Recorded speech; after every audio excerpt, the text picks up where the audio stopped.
Bharatiya Janata party के विधायक संजय सरावगी जी आगे और अपनी बात रखेंगे। मौसम भी खराब है कम समय में और धर्मशिला जी को बोलना फिर आगे नहीं पाते।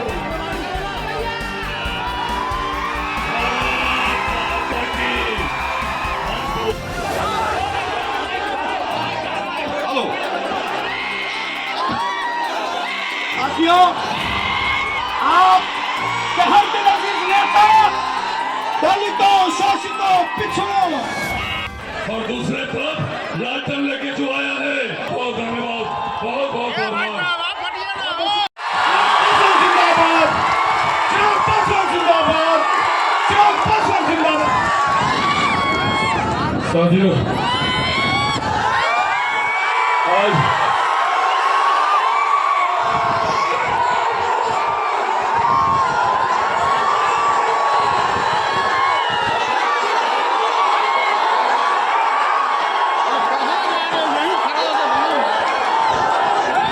साथियों, आज जब यहाँ आप लोग के बीच मौजूद हूँ तो एक दो खास जानकारी आप लोगों के साथ साझा करना चाहता हूँ।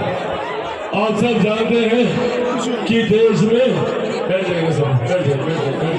आप सब लोग जानते हैं कि देश में 3 चरण का चुनाव हो चुका है और ये 3 चरण के चुनाव के बाद जो रुझान आ रहा है, इससे एक बात तय है, एक बात स्पष्ट है कि हमारे मौजूदा प्रधानमंत्री आदरणीय नरेंद्र मोदी जी तीसरी बार देश के प्रधानमंत्री बनने जा रहे हैं, इसमें कोई संदेह नहीं।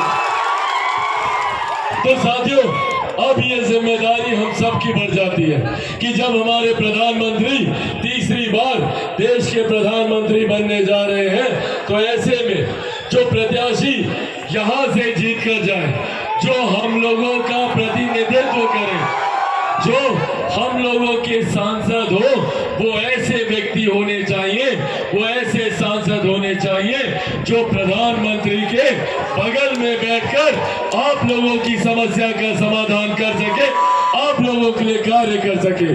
ऐसे में आदरणीय गोपाल जी ठाकुर, लंबे समय से उनसे हमारा परिचय रहा है और आज यही आग्रह करने आप लोगों के बीच हम लोग आए हैं कि गोपाल जी ठाकुर लंबे समय से आप लोगों के लिए, अपने क्षेत्र के लिए, अपनी लोकसभा के लिए हमेशा से प्रयासरत रहे कि किस तरीके से अपने क्षेत्र को हम लोग आगे बढ़ाएं। आज जब एक मौका हम लोग के पास है तो हम सबको मिलकर पूरी मेहनत, पूरी ईमानदारी से गोपाल जी ठाकुर जी को जिताने के लिए हम लोग को प्रयासरत होना चाहिए, क्योंकि जब वो जीतेंगे तो सिर्फ वही नहीं जीतेंगे, बल्कि जिस दिन 4 जून को ईवीएम मशीन खुलेगी और दरभंगा लोकसभा से गोपाल जी ठाकुर जीतकर सांसद बनेंगे, तो हमारे प्रधानमंत्री तीसरी बार देश के प्रधानमंत्री बनेंगे।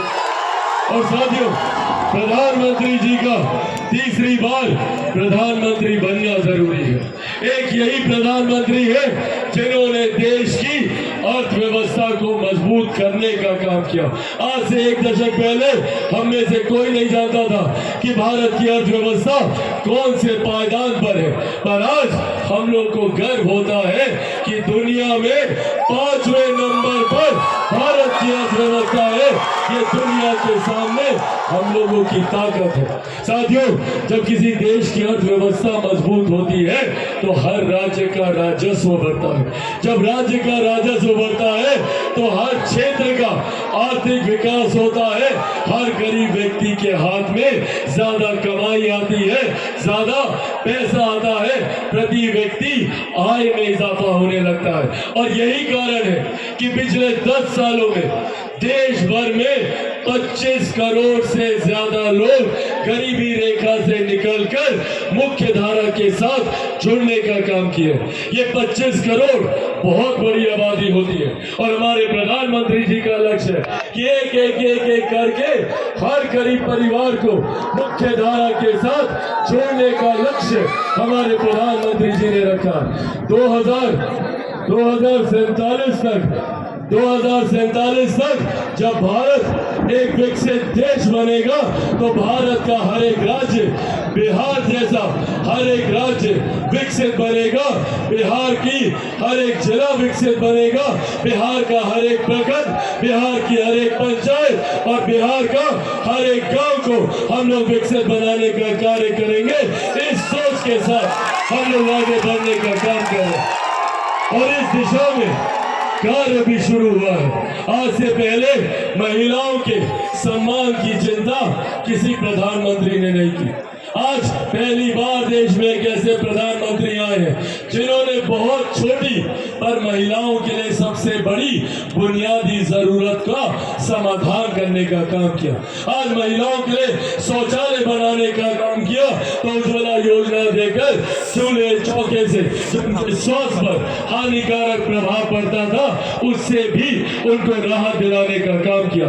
आज हमारे प्रधानमंत्री जी ने कोई गरीब व्यक्ति आर्थिक अभाव में स्वास्थ्य लाभ से वंचित न रह जाए, हर गरीब परिवार को 5 लाख रुपए तक का मुफ्त इलाज देने का काम हमारे प्रधानमंत्री जी ने किया। साथियों, एक तरफ हमारे प्रधानमंत्री हम लोग को मुख्य धारा के साथ जोड़ने का काम कर रहे हैं।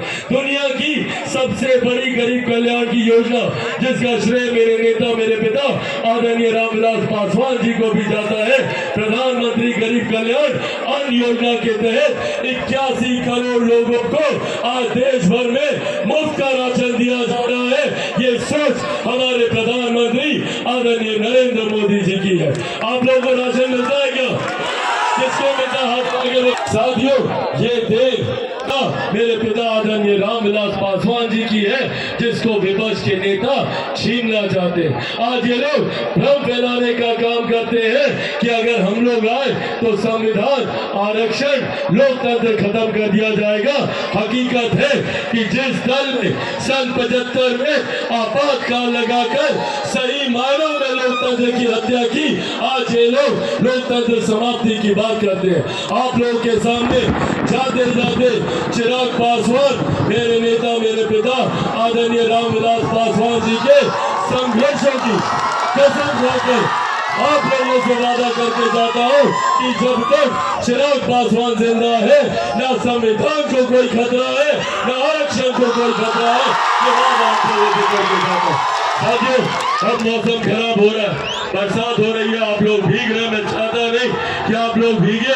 आप लोगों से बस ये आग्रह करने आया हूँ, आशीर्वाद मांगने आया हूँ कि आदरणीय गोपाल जी ठाकुर को आप लोग जिताइएगा ना? सब लोग सहमत हैं? तो एक बार दोनों हाथ उठाकर जोरदार ताली से आप लोग अपना आशीर्वाद देंगे। बहुत बहुत धन्यवाद साथियों। जय हिंद, जय बिहार।